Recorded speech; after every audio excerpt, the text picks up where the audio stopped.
오늘도 뱅크 오브 아메리카 그리고 골드만삭스에서 증시 전망 기사를 냈습니다. 어떤 내용인지 하나씩 좀 짚어볼까요? 네, 먼저 뱅크 오브 아메리카에서 나온 증시 전망 짚어드리면요. BOA의 분석가들은 미국 증시가 하반기 이 경기 안정 이후에 반등을 목격하기 전에 하반기에 안정되기 전에 다시 한번 하락이 있을 거라는 전망을 내놨습니다.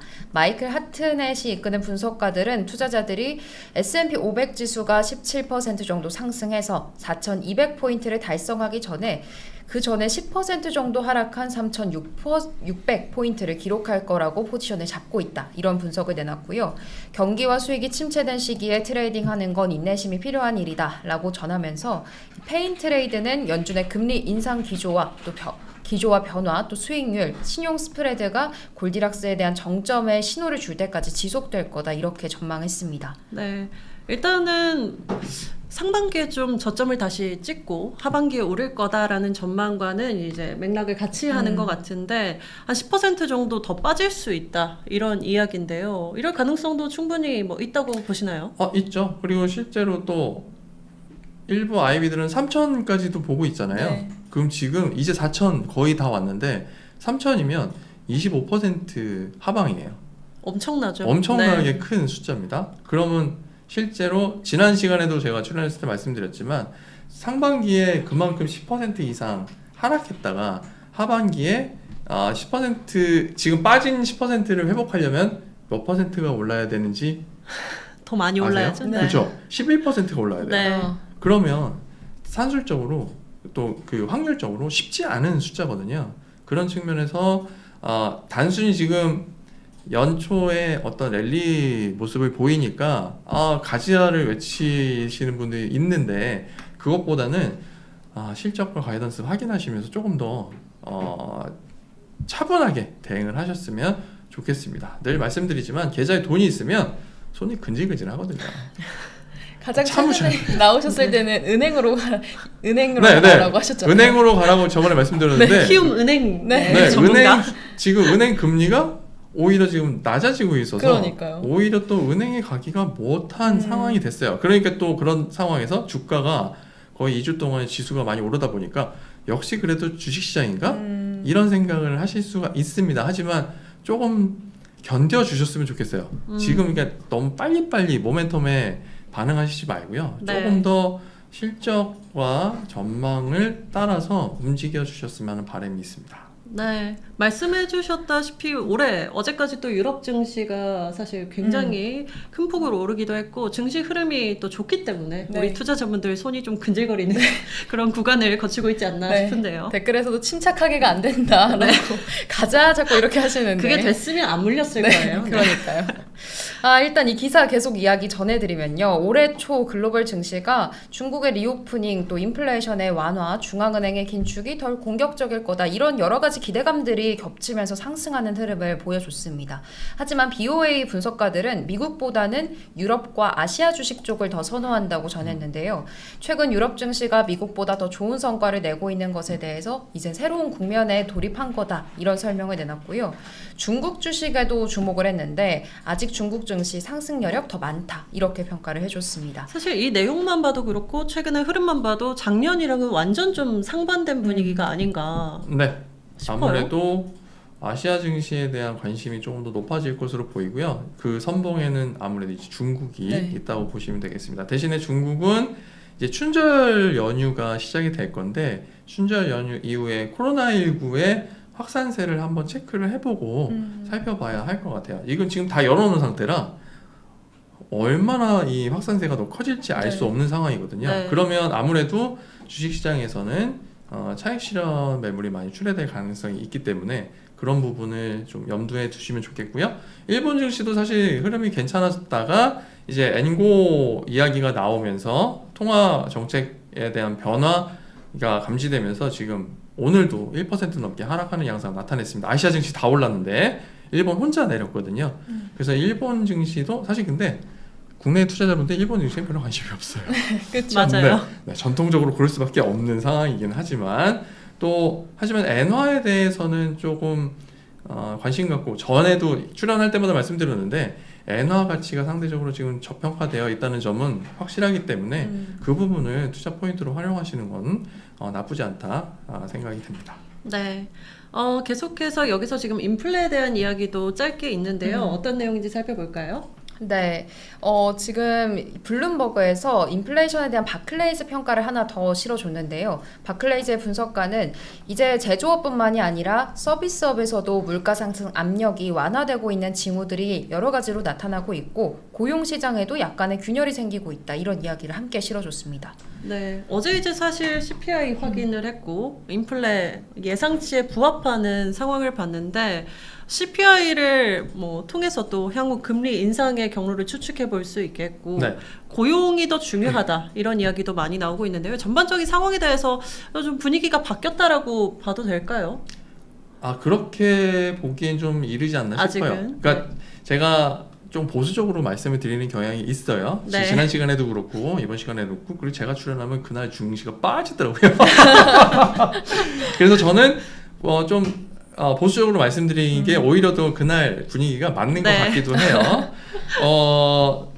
지금 어저께 같은 경우에는 소비자 물가 지수를 전부 다 이러고 기다렸잖아요. 네. 맞아요. 그리고 0.1% 전월 대비 빠진다는데 조금만 더 빠져라. 그럼 우리가 다 질러줄게. 이렇게 했는데 웬걸 그냥 0.1% 빠지고 끝났죠. 네. 네, 그때 지수 선물 바뀌는 거 보셨을 거예요. 엄청난 변동성을. 근데 그때 같이 발표됐던 게 뭐냐?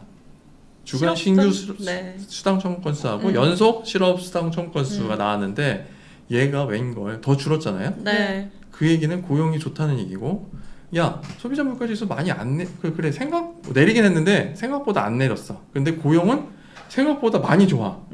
야 그럼 연준은 가만히 안 있겠네. 더 하겠지. 그러니까 던진 거죠. 근데 그러고 나서 연준 인사들이 야 우리 금리 올릴 거는 맞아. 5% 수준으로 올릴 건데 이번에는 한 25bp 정도 올리는 거로 생각이 모아지는 것 같아 라고 하니까 그 발언으로 인해서 다시 반등을 하는 모습이었어요. 그러니까 어제는 사실 소비자 물가 지수는 별 힘을 못 썼다고 보고 네. 고용 지표가 오히려 큰 영향을 미쳤다 볼 수가 있고요.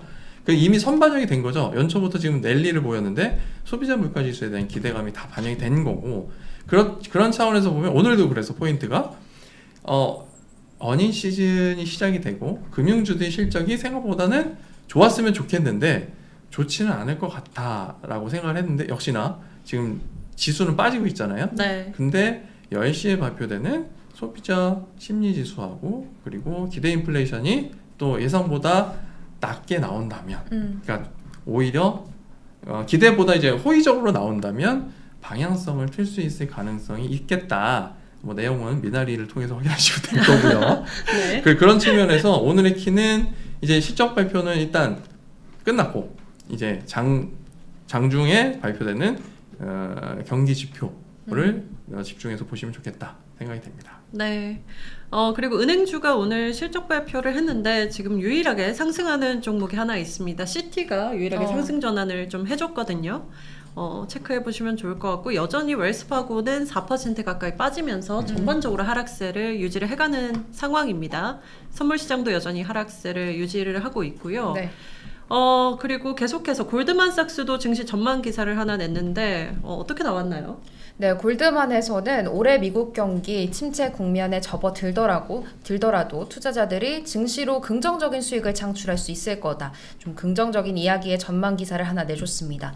골드만의 자산 운용팀이 올해 S&P 500 지수가 지난해 연말보다 최대 12% 높은 4,200에서 4,300포인트를 기록할 거라고 예상했는데요.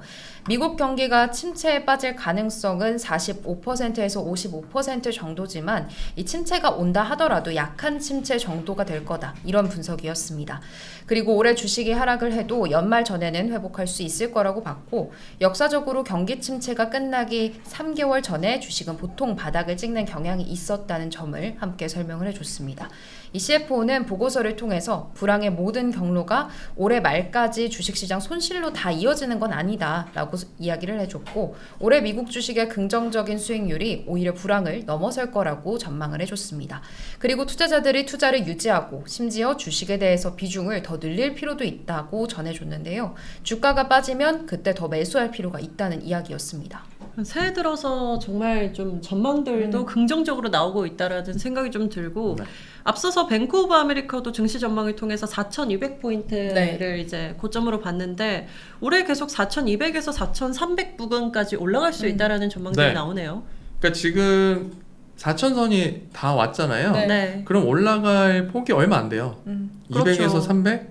그러면 10%가 안 되잖아요. 네. 그것도 사실 크지만 그럼 그 얘기는 빠진다는 얘기거든요. 내려갔다가 올라가요. 내려갔다 올라간다는 거니까 그러니까 지금 섣불리 3반기에는 들어가시기 그러니까 진짜 가지아가 아닙니다. 네. 지금 가지 말자 하시는데 상반기에는 정말 조심하셔야 돼요. 네. 그리고 문제는 그러니까 경기 지표들이 생각보다 나쁘지 않다고 하니까 연착륙 얘기도 하고 있고요. 근데 그럼 증시에는 생각보다 나쁘게 작용할 가능성도 있다고 보여져요. 왜냐하면 경기가 이렇게 둔화됐다가 침체를 확실히 찍고 반등하는 모습을 보여야 증시는 그 전에 바닥을 찍고 올라갈 텐데 경기가 삐삐삐삐삐삐삐삐 이렇게 가면 증시도 마찬가지로 오르락 내리락을 반복하다가 결국은 어느 박스에 갇힐 가능성이 또 있는 거죠. 그러니까 그런 차원에서 보면 또 경기 지표가 그렇게 좋게 나오는 게 또 생각보다 나쁘지 않게 나오는 걸 지금 사실 경기 지표가 좋게 나오면 증시는 빠지잖아요. 네. 그러니까 그런 흐름이 계속 이어지면 증시는 오히려 계속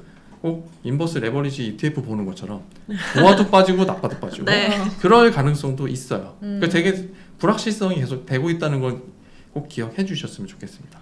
네, 사실 앞서서도 또 뱅크 오브 아메리카가 미국보다는 네. 뭐 유럽이나 뭐 일본, 중국까지도 아시아 증시가 더 강할 수 있다라고 했는데 골드만의 입장도 비슷한 것 같네요. 네, 그렇습니다. 유럽, 일본, 영국 등 신흥 시장에서 올해 영국과 또 신흥 시장에서 올해 투자자들이 이익을 얻을 수 있다. 이런 이야기 골드만에서도 나왔습니다. 아직 투자자들이 직면한 이 불확실성의 안개가 있긴 하지만 전반적으로 주식이나 채권 모두 긍정적으로 본다고 전했고요. 경기 침체를 피할 수 있는 경우에는 주식과 채권 포트폴리오를 통해서 9%대 수익률을 낼 가능성도 높다고 전해줬습니다. 경기 침체가 오더라도 곧 사라질 경우에도 여전히 한 자릿수대 수익률은 기대해볼 만하다. 이런 설명이었고요.